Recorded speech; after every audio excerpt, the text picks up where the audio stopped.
Good evening all and welcome to another video on All How the Ale. It's Saturday night and tonight I am reviewing my top 10 craft beers of the year 2025. For those of you who've not watched these videos before, this is just my roundout of all the craft beers I've tried in 2025, taking all the scores, collaborating them, putting them in an order and deciding which were my top 10. So this year was a particularly challenging year for craft beer and traditional beers. Because of some medical issues, which meant I was not allowed any alcohol whatsoever. So my pool of options was a fair bit smaller this year. So it's been a little trickier to really kind of decide on the top 10. Luckily for me, though, in the time that I was able to have some, there were some absolute bangers. And so we're going to introduce them to you tonight in descending order, starting in 10th position. This brewery will be familiar to you. They have appeared on my channel before, and this brewer was one of the brewers who brewed one of my favourite beers of all time with Finback. That beer was Swimming Giants. This beer is from the other brewer in that pairing. It's from Burnt Mill. It is Condensing Covers. And it was a fantastic beer. Big flavour, lovely body. It was just superb and a shining example of what Burnt Mill can do. And coming in at number 9 is a brewery that was new to me in 2025. I absolutely love this brewer's artwork on their cans, and I love the beer even more. This brewery is Dark Element. The beer is Metamorph. And I mean, just look at the artwork on the can. It's fantastic. Might be slightly fuzzy, a little bit, doesn't matter. Anyway, the artwork is superb. The beer was even better. Smooth, big, beautiful flavours, lots and lots of hops, and a body to die for. So it's no surprise it appeared in my top 10. The next beer is a beer that's been around for a while and has, rightfully so, got lots and lots of plaudits. The brewery is Daya. The beer is this one. It's Steady Rolling Man.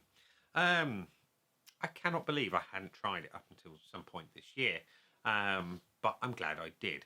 It's not a beer that is massive. It's not in your face. It's not bold. It's not daring. It is steady, in as much as it's an easy drinking pale beer with lots and lots of flavour at a sensible price in a big can. Nothing to dislike about that beer whatsoever. I'm glad I tried it. I really am. It was a superb beer, and it's why it appears at position number 8 in my top 10 of 2025. Coming in at number 7 is another brewery that is very familiar to me. This brewery made some of my absolute all-time beers. Maybe One More PSI was one of those beers, and a collaboration they used to do with Magic Rock. The name of which beer escapes me right now. And what are the odds? That beer was fantastic. The brewery is Verdant, if you hadn't guessed. The beer is this one. Don't tell Gus. Absolutely fantastic beer. Lots and lots and lots of flavour. Big hops. Beautiful fruity flavours. Body was superb. Absolutely nothing to dislike about this beer. And everything in my top 8 got maximum points. It was really quite hard to distinguish the positions for some of these beers. All of them are worthy in every possible way. So it's a little bit difficult. You might think, why is that down in 8th when there's, or 7th rather, when there's some other fantastic beers, that you'll see, and you might understand if you tried them. Anyway, position number 6. This beer goes a bit bigger, quite a bit bigger. Also means we go further north. The brewery is from Newcastle. It's Wylam. It's this one. It's the Imperial Jakehead. Jakehead itself, the regular Jakehead, is fantastic. Imperial Jakehead is like sticking a Spinal Tap reference on it. You're dialing Jakehead up to 11. It's superb. Big citra flavours. Huge hop presence. Lovely booziness to it. A nice bitterness all the way through. And killer artwork on the can as well, that gold and black snake skin. It was superb, and it could easily have been in my top 3. But there we go. It kind of tells you the calibre of some of the beers yet to come when Imperial Jakehead is in 6th position. But trust me, anything in this top 10 is an absolutely fantastic beer, and every brewery should be proud of their achievements in what they've made with these wonderful beers. Anyway, position number 5, into the top half of the table, we go to a brewery that has won some awards before, quite a few of them. This particular beer is superb. The brewery is Track. The beer is this one. It's Glimmer, part of the Gold Top series. And the Gold Top series of beers are absolutely superb. They are the pinnacle of everything that Track do. And Track make no bad beers whatsoever. Glimmer was thick, it was soupy, it was hoppy, it was fruity. It was absolutely superb. I would happily replace my blood with it. Doctors might not like me for that, but you get the gist. It's a fantastic, fantastic beer. And the next two beers, I was very, very unsure of which order to put them. And in the end, I had to make a decision. The beer appearing in 4th position was another brewery that was new to me in 2025. The brewery is Pentridge. The beer is this one. It's Double Dream Tempo. Big hoppy beer. It's a double IPA, right? It's going to be big and hoppy. The body was exceptional. The flavours were superb. The beer was just wonderful. And I did have, with the top 4 beers, a little asterisk as a likely number 1. And it tells you how good all these beers were. There was absolutely nothing to dislike about this beer whatsoever. It could easily have been number 1. All 4 of them could easily be number 1, but this one came in at number 4 after much deliberation. Anyway, the beer appearing in 3rd place. It was one of the last beers I actually tried of 2024 in December. Or was it early January? I forget. It was a long time ago. And it stuck in my mind immediately. The brewery hails from the USA. They actually brewed one of the best beers I've ever tasted with Lervig. That beer was Sipping into Darkness, a barrel-aged one. It was absolutely phenomenal. This one is Doris the Destroyer.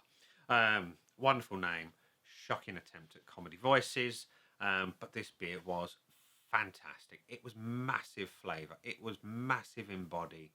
The impact of this beer, the name is very, very apt. It was so full of power in every way. The flavour, the strength, the body. It was superb, and it would have been an injustice not to have this one in the top 3. Like I said, I switched this one and the Pentridge Double Dream Tempo around a few times. I couldn't not put this beer in the top 3. It was that good. But yeah, Pentridge didn't lose out entirely because they pipped a beer to 2nd place. They pipped the Hopping Frog to 2nd place. This one was fantastic. It is Shine Like Billions. And much like I had an issue with the lyrics to a song that Rihanna did, you know, shine bright like a diamond. Diamonds on this one, they don't shine. Anyway, but the beer did. The beer was superb. Massive hoppy beer. Superb flavour. It was chewy. It was delicious. It's one that I would absolutely fight your gran and my gran and everyone's gran to get the last can off. It's that good. And yeah, Pentridge, brilliant brewery. I was glad I discovered them in 2025. I'll be looking forward to some more of their beers in 2026. But now we come to position number 1 in the craft beer beer of the year 2025. This brewery are great. They really are. They do such fantastic beer at ridiculously sensible prices, and I just wish I could get hold of them more in the UK. Until now, I've had to rely on a good friend, Nabil, to get these beers for me from Greece. Gives away the brewery, I hope, to anyone who's been watching over the last few months. The brewery is Pigs. The beer is this one, Sundowner. Yeah, phenomenal beer. Absolutely phenomenal beer. I cannot say enough good words about it. You saw the review a little while ago. If you watched it, why not? If you haven't, go and watch it. It's great. You'll just see me waxing lyrical about the beer. It's beautiful flavours, sticks in your mind, coats the mouth deliciously in beautiful hoppy flavours, and there is absolutely nothing to dislike about this beer. Yeah, if you haven't tried Pig's beers, I genuinely recommend you do, because they are phenomenal. And yeah, that rounds out my top 10 craft beers of 2025. Are there any in there that surprise you? Are there some that I'm missing? Is there anything that I should perhaps include on my list of beers to try in 2026 in the hope that they appear in the top 10 of 2026? Let me know. If there's anything in there that you think, why on earth is that in there? Let me know in the comments section below. I really enjoy reading the comments. It's great fun. And I love hearing from every one of you who takes the time to watch my videos and comment in the comments section. So yeah, thank you very much indeed. But for now, we're going to leave it there and say, those were the beers. I've been me. Those down there are the buttons. You know exactly what to do with them by now. You've got your like, comment, dislike, and subscribe. Choose any combination of them as you wish. And I'll see you again tomorrow for my trad beers of 2025. Bye for now.